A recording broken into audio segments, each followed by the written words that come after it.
विजापूर गुहागर महामार्गावरील खानापूर तालुक्यातील हिवरे गावच्या हद्दीत गुटखा वाहतूक करणारी एक पिकअप गाडी आज दुपारी 1 वाजण्याच्या सुमारास विटा पोलिसांनी रंगेहात पकडली असून या प्रकरणी ऋषिकेश चंद्रकांत कदम यास अटक केली आहे। त्याच्याकडून केसरयुक्त विमल, पान मसाला, गुटखा व तंबाखू पिकअप गाडीसह एकूण 28,36,000 रुपये किमतीचा मुद्देमाल जप्त केला असल्याची माहिती पोलीस निरीक्षक धनंजय फडतरे यांनी दिली। विटा पोलिसांची कारवाई म्हणजे सांगली जिल्ह्यातील गुटखा तस्करीची सर्वात मोठी कारवाई आहे। या कारवाईमुळे गुटखा विक्री करणाऱ्यांचे धाबे दणाणलेत। पोलीस अधीक्षक संदीप घुगे, अपर पोलीस अधीक्षक कल्पना बारवकर यांनी सांगली जिल्ह्यामध्ये अवैधरित्या गुटखा वाहतूक करणारे, वाहनावर तसेच अवैध दारू विक्री करणारे, बेकायदेशीर नशेच्या गोळ्यांची विक्री करणाऱ्या व्यक्तींवर कारवाई करण्याबाबत सक्त आदेश दिले होते।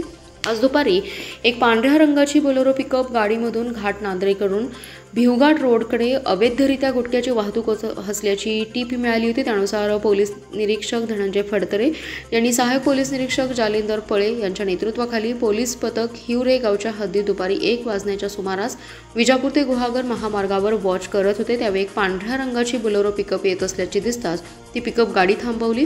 पिकअप चालक ऋषिकेश चंद्रकांत कदम याच्याकडे विचारपूस केली असता तो उडवाउडवीची उत्तरे देऊ लागला। पिकअप गाडीच्या पाठीमागे जाऊन पाहिले असता त्यामध्ये 17,42,400 रुपये किमतीची 40 पांढऱ्या पोत्यात केसरयुक्त विमल, पान मसाला, गुटखा, 1,93,600 रुपये किमतीची 40 खाकी रंगाची बारदान तंबाखू, 9 लाख रुपये किमतीची पिकअप गाडी असा एकूण 28,36,000 रुपये किमतीचा मुद्देमाल जप्त करण्यात आला आहे।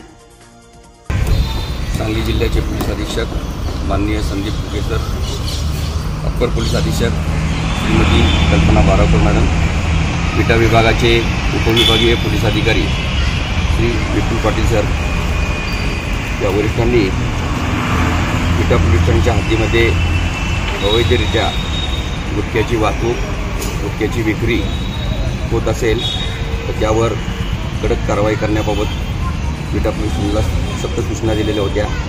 त्याप्रमाणे आज रोजी पोलीस हवालदार चंद्रसिंग साबळे आणि पोलीस कॉन्स्टेबल महेश सपकाळ यांना त्यांच्या गोपनीय बातमीदारामार्फत विटा पोलीस ठाणे हद्दीतून अवैधरित्या गुटख्याची वाहतूक होणार आहे अशी बातमी मिळाल्याने त्यांना आणि FBI पळे आणि स्टेशनचे सर्व हवालदार यांना सदरबाबत खात्री करून कारवाई करण्याच्या सूचना देण्यात आलेल्या होत्या। त्याप्रमाणे खटाव दरुज तालुका खटाव जिल्हा सातारा येथील ऋषिकेश चंद्रकांत कदम हा पिकअप गाडीतून गुटख्याची अवैध वाहतूक करणारा अशी बातमी मिळाली। त्याप्रमाणे सदर ठिकाणी पाळत ठेवून छापा टाकला आणि त्याप्रमाणे 28,36,000 रुपये किमतीचा गुटख्याचा मुद्देमाल मिळून आलेला आहे।